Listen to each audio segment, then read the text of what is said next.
أول ما تعرفت عليهم، ودحام بعد توني متعرف عليه. المهم الثلاثة طلعوا من ماراثون ومكشخين علي، والله بقول لك السالفة ذي، مكشخين علي. كل ما قلت لهم ايش فيك؟ يا ولد تحط فناجيل بجيبتك، اقسم بالله عائلة مو صاحية الرح حاطة فناجيل مخباتها.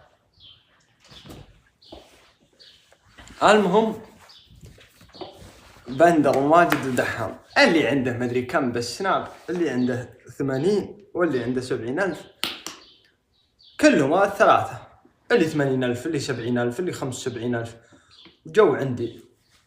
جاء دحام معه العيال، أنا قلت مشاهير، قمت عامل دحام وبندر وماجد نفس الطبقة.